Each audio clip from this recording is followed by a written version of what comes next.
What comes to mind when you hear the phrase survival of the fittest? For many of us, it conjures images of strength, dominance, speed, or emotional detachment. The biggest, the toughest, the last one standing. But that's not what Darwin meant, and it's certainly not what we need now.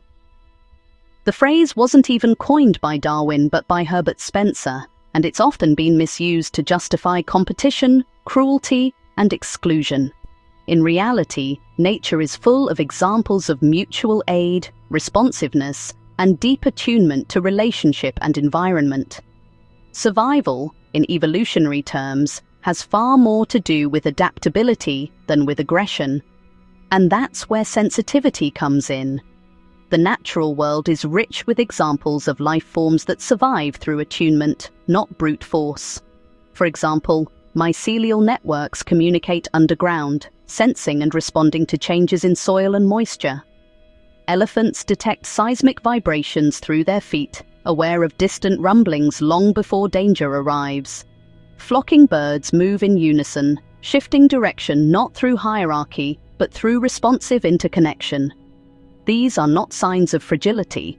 They are expressions of finely tuned awareness, and they point to a broader truth. Sensitivity is a form of intelligence.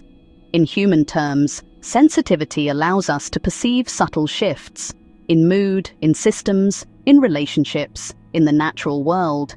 It helps us adapt not just physically, but emotionally, ethically, and spiritually. It's not weakness, it's wisdom. Sensitive people often notice things before others do. They may sense when a conversation turns, even if no words are spoken. They may feel the exhaustion in a workplace long before burnout becomes visible. They may grieve the climate crisis before the headlines catch up. This isn't overreaction, it's early detection. In ecosystems, we rely on keystone species and indicator species, the ones that reflect the health of the whole. Sensitive people often serve a similar role in human culture. They feel what others suppress. They notice the cracks in the system. They respond when others are still distracting themselves. Sensitivity is feedback, and in times of collapse, feedback is everything. We are living through radical uncertainty. Social systems are fraying. Ecological systems are buckling. The pace of change is accelerating, and many of the old maps no longer work. In such times, we don't need more bravado. We need more attunement. Sensitive people bring precisely the qualities needed for this moment. The ability to feel what's changing, the courage to name discomfort and grief, the capacity to imagine new ways of relating, the impulse to protect, connect, and care. They may not always feel strong, but they are resilient in a deeper, more relational way. They don't power through, they listen through. They are, in many ways, the edge dwellers and seers of our time, perceiving not only what is breaking down, but what is trying to emerge. What does it mean to be fit for the world we're entering?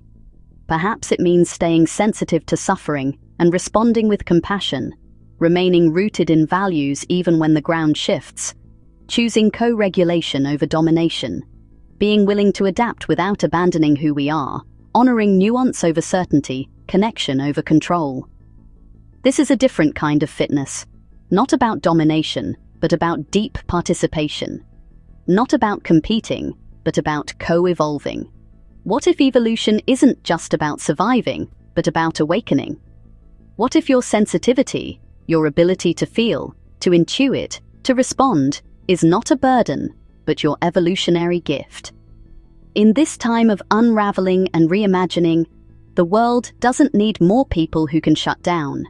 It needs more people who can stay awake, and that includes you. In the next video, we'll explore how living in a culture that devalues sensitivity affects mental health, and how breakdowns may sometimes be signs of inner integrity, not dysfunction. Until then, consider this. When has your sensitivity helped you navigate a change, or sense one coming? What would it mean to trust it more fully? If you have enjoyed this video, please like and consider subscribing to help others find this kind of reflective content.